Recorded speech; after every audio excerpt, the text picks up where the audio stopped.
नमस्कार, नक्षत्र दुनिया चैनल में आप सभी का हार्दिक स्वागत है। आज के वीडियो में हम भावत भवम का सिद्धांत इस विषय पर चर्चा करने वाले हैं। क्या है ये सिद्धांत, इस विषय को जानेंगे क्योंकि भावत भवम सिद्धांत की सहायता से हम प्रत्येक भाव का सूक्ष्म विश्लेषण कर पाएंगे। यानी अगर आप किसी भाव में कोई समस्या देखते हैं कुंडली में, अगर वो वहाँ से अगर आप प्रॉपर तरीके से नहीं समझ पाते हैं, तब भावत भवम का सिद्धांत हमें उस भाव से संबंधित जानकारियों को प्रदान करने में सहायता प्रदान करता है। इन सबसे पहले मैं आपसे रिक्वेस्ट करना चाहूँगा कि यदि आपने हमारा चैनल अभी तक सब्सक्राइब नहीं किया है तो कृपया पहले चैनल को सब्सक्राइब अवश्य कर लें। आइए शुरू करते हैं। भावत भवम सिद्धांत को समझने के पूर्व वो दर्शक जो कि हमारे चैनल पर नए हैं उनके लिए सबसे पहले मैं स्पष्ट कर देना चाहूँगा कि आपको लग्न कुंडली लेना है। ध्यान रखें, लग्न कुंडली लें। और लग्न कुंडली में जब आप लेंगे तो आप ध्यान रखें, कुंडली में 12 भाव होते हैं। आप कोई भी कुंडली लेंगे तो उसमें 12 भाव होते हैं। तो इन भावों की जानकारी होना आपके लिए अति आवश्यक है, क्योंकि अगर आप भावों की जानकारी नहीं समझ पाए तो फिर आप भावत भवम सिद्धांत को नहीं समझ सकते। तो आइए पहले हम भावों को संक्षिप्त में समझ लेते हैं। देखिए, कुंडली में भाव फिक्स होते हैं, इनमें राशियों के अंक कुछ भी हो सकता है। ये वाला भाव जहाँ पर मैंने 1 नंबर का अंक लिखा है, ये आपका लग्न भाव कहलाता है, तनु भाव कहलाता है। ठीक है। इसके अलावा ये दूसरा भाव जहाँ पर मैंने 2 लिखा है, ये आपका द्वितीय भाव कहलाएगा या फिर धन भाव कहलाएगा। इस भाव का जो मालिक रहेगा वो धनेश कहलाएगा और पहले भाव का मालिक लग्नेश कहलाता है। ठीक है। तृतीय भाव, इसे पराक्रम भाव कहा जाता है या तृतीय भाव कहा जाता है। इसका जो मालिक रहता है वो तृतीयेश के नाम से जाना जाता है। कुंडली का ये 4th हाउस यानी चौथा भाव कहलाता है। इसमें राशि के अंक हालांकि अलग अलग लिखे हो सकते हैं और इसके मालिक को जो चतुर्थेश कहा जाता है। ठीक है। जहाँ पर मैंने 5 नंबर का अंक लिखा है, ये पंचमेश कहलाएगा इसका मालिक, और ये पंचम भाव कहलाएगा। छठा भाव का मालिक जो रहता है वो षष्ठेश रहता है। ठीक है। यहाँ से रोग का, ऋण का विचार करते हैं। हालांकि किस भाव से किस बात का विचार करते हैं इस पर अभी हम आगे चर्चा करने वाले हैं। सप्तम भाव ये कहलाता है, या दाम्पत्य जीवन का भाव भी इसे कहा जाता है। इसका जो मालिक रहता है वो सप्तमेश के नाम से जाना जाता है। ये कुंडली का अष्टम भाव है। अष्टम भाव का स्वामी अष्टमेश के नाम से जाना जाएगा। नवे भाव, ये नवा भाव है कुंडली का, इसे भाग्य भाव भी कहा जाता है। इसके मालिक को भाग्येश या फिर नवमेश के नाम से जाना जाता है। ये कुंडली का 10th भाव है, इसे दशमेश कहा जाता है। इस दशमेश यानी 10th भाव के मालिक को दशमेश कहा जाएगा। ये 11वां भाव है आपका। 11वें भाव के मालिक को आपका लाभ भाव भी कहते हैं और इसके मालिक को लाभेश कहा जाएगा। ये कुंडली का 12वां भाव है, जिसे व्ययस के नाम से जाना जाता है इसके मालिक को, लेकिन ठीक है। और भाव की बात करें तो व्यय भाव के नाम से इसे जाना जाएगा। भावत भवम सिद्धांत को समझते हैं। देखिए, भावत भवम सिद्धांत का तात्पर्य यह है कि भाव से भाव को गिनना, यही भावत भवम का सिद्धांत है। इसे हम समझ रहे हैं विस्तार से अभी, ताकि एक एक बातें स्पष्ट रूप से क्लियर हो पाए। मान लीजिए किसी व्यक्ति के लग्न का विचार करना है हमें, तो लग्न भाव को जब आप देखेंगे तो भाव से भाव को गिनेंगे, जितने नंबर का वो भाव है उतने ही नंबर आगे वाला भाव देखेंगे। अब लग्न वाले भाव में देखिए, पहला भाव रहता है, पहले से पहले को गिनना, यानी लग्न भाव ही कहलाएगा। ठीक है। यानी आप लग्न से हम किस बात का विचार करते हैं? देह का विचार करते हैं, शारीरिक रचना का विचार करते हैं, व्यक्तित्व का विचार करते हैं, स्वास्थ्य का विचार करते हैं। तो भाव से भाव को गिनना भावत भवम सिद्धांत के अनुसार यानी लग्न भाव ही रहेगा। लेकिन धन भाव की बात करें, यानी किसी व्यक्ति के हमें संचित धन की स्थिति पता करनी है कि इसके पास संचित धन रहेगा अथवा नहीं रहेगा, तो भावत भवम का सिद्धांत ये कहता है कि भाव से भाव को गिनना, यानी आप द्वितीय भाव को तो देखेंगे ही देखेंगे, साथ साथ आपको तृतीय भाव भी देखना होगा। क्यों? क्योंकि दूसरे से दूसरा आपको देखना होगा। तो दूसरा भाव आपका वाणी का भाव है, धन का भाव है, कुटुंब का भाव है, संचित धन का भाव है। तो आपको उसके साथ साथ द्वितीय भाव को देखने के साथ साथ आपको तृतीय भाव भी देखना होगा, क्योंकि यही भावत भवम का सिद्धांत कहता है, यानी भाव से भाव को गिनना। अब मान लीजिए कि आपको छोटे भाई बहन पराक्रम या फिर कर्ण रोग, सांस रोग या फिर फेफड़े इत्यादि का विचार करना है, तो ये विचार हम कहाँ से करते हैं? कुंडली के पराक्रम भाव से करते हैं। पराक्रम भाव पर पड़ने वाले ग्रहों की दृष्टि, पराक्रम भाव का स्वामी किस स्थिति में, ये हमें चेक करना होता है। लेकिन भावत भवम का सिद्धांत ये कहता है कि आप पराक्रम भाव से संबंधित जब बातों का विचार करें तो भाव से भाव को गणना, यानी आप तृतीय भाव को तो देखें ही देखें, तृतीय से तृतीय भी देखें, यानी तृतीय से तृतीय कौन सा होगा, तृतीय को पहला मानेंगे तो चतुर्थ को दूसरा और तृतीय को और पंचम को तीसरा, यानी आपको पंचम भाव भी कुंडली का देखना होगा। यानी जो तृतीय से तृतीय का तात्पर्य है कि तृतीय भाव से संबंधित जो चीज़ें हैं वो आपका पंचम भाव में दृष्टिगोचर होंगी, यानी आपको तृतीय भाव भी देखना है, साथ साथ पंचम भाव भी देखना है। देखने का तात्पर्य है कि उन भावों पर पड़ने वाले ग्रहों की दृष्टि और साथ साथ इनके स्वामी कहाँ बैठे हैं वो देखना है, और इन पर जो दृष्टियाँ पड़ रही हैं वो शुभ है अथवा अशुभ। अब मान लीजिए कि आपको चतुर्थ भाव से आप किसी चीज़ का विचार कर रहे हैं। चतुर्थ भाव से हम किस चीज़ का विचार करते हैं, क्योंकि सुख का भाव है ये, माता का भाव है, स्वदेश का भाव है, भूमि भवन वाहन इत्यादि का विचार हम इसी भाव से करते हैं। जनता का भाव है ये, ठीक है, जमीन जायदाद का भाव है, घरेलू वातावरण का भाव है। तब आप चतुर्थ भाव को देखते हैं। तो चतुर्थ भाव को क्या देखते हैं कैसे, कि इसमें कौन से ग्रह बैठे हुए हैं, इन पर ग्रहों कौन कौन से ग्रहों की दृष्टियाँ पड़ रही हैं, ये आप चेक करते हैं, ठीक है। तो आपको चतुर्थ भाव सिद्धांत की बात करें तो आपको चतुर्थ से चतुर्थ भी देखना चाहिए, यानी चतुर्थ से चतुर्थ कौन सा हुआ, सप्तम भाव हुआ, यानी आपको सप्तम भाव पर भी विचार करना होगा। यही भाव का सिद्धांत है। अब मान लीजिए कि अगर हम कुंडली के पंचम भाव से किसी बात का विचार कर रहे हैं, पंचम भाव आपका सप्तम भाव कहलाता है, संतान का भाव है ये, उच्च शिक्षा का भाव है, ठीक है, आपके इष्ट का भाव है ये, ननिहाल का भाव यानी नानी का जो घर है उनका भाव है, पाचन शक्ति का भाव है ये, कला का भाव है, प्रेम संबंधों का भाव है, देशभक्ति का भाव है, बच्चों से मिलने वाले सुख का भाव है ये। इसका मतलब ये है कि आप पंचम भाव पर से इन बातों का विचार हम पंचम भाव से करते हैं। जब आप पंचम भाव से इन बात का विचार करें तब पंचम से पंचम आप भाव को गिनेंगे तो नवा भाव आपका आएगा। तो भाव का सिद्धांत यही कहता है कि आप पंचम से पंचम को भी देखें, यानी नवम भाव को भी देखें, तभी आप बातों को गहराई से समझ पाएंगे।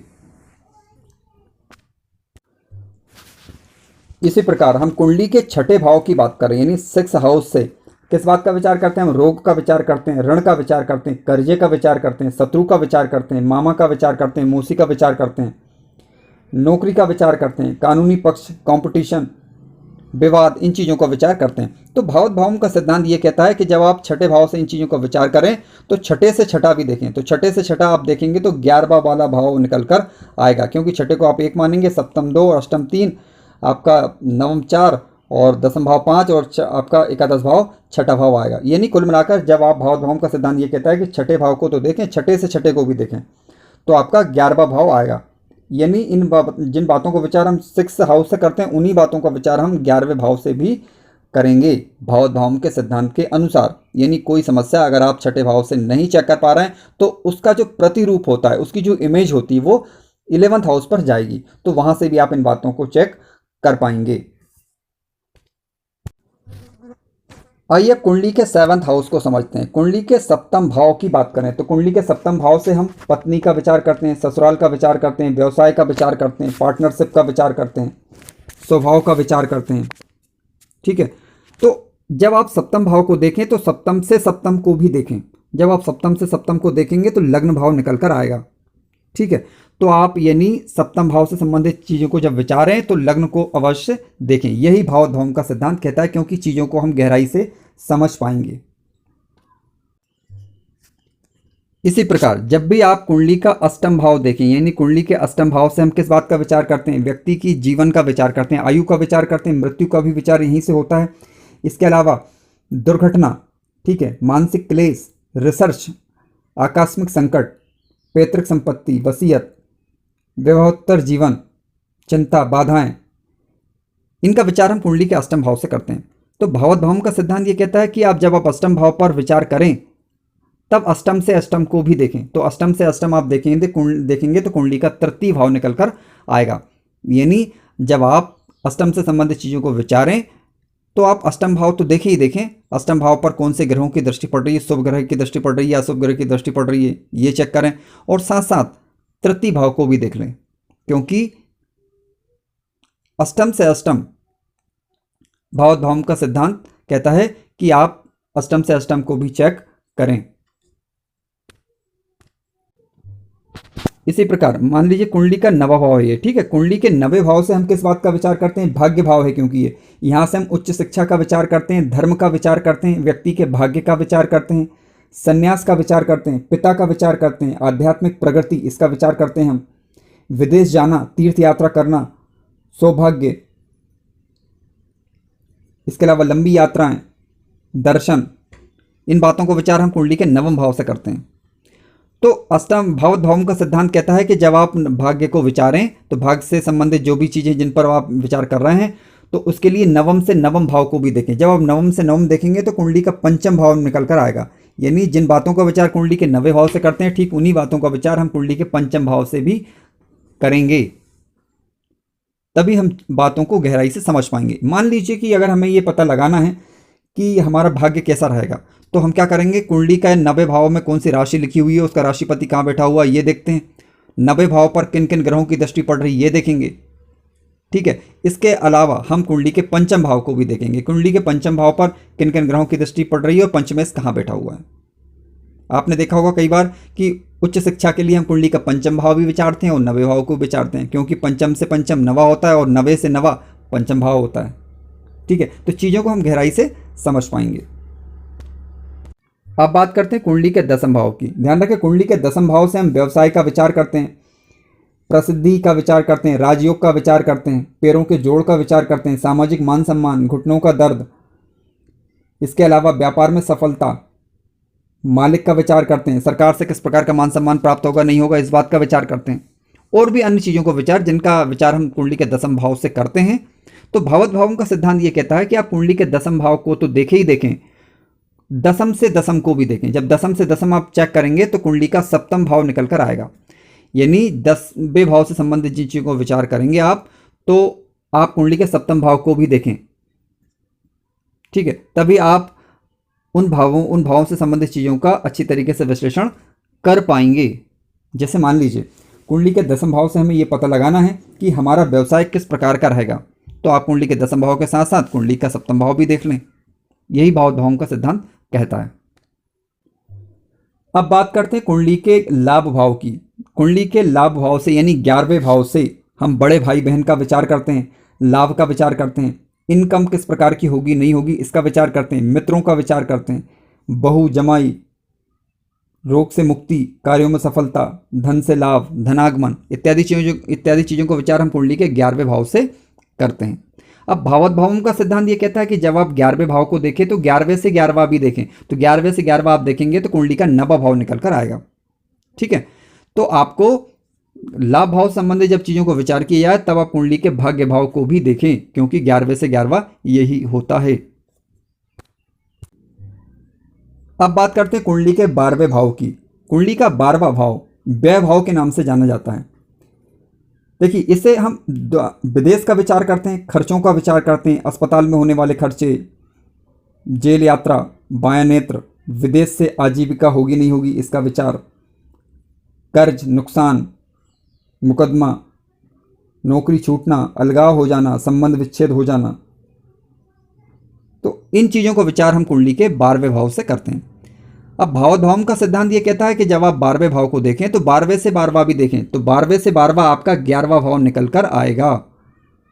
ठीक है, तो आप 12वें भाव से विचार करें, 12वें भाव के साथ साथ ये भी देखें कुंडली के 11वें भाव में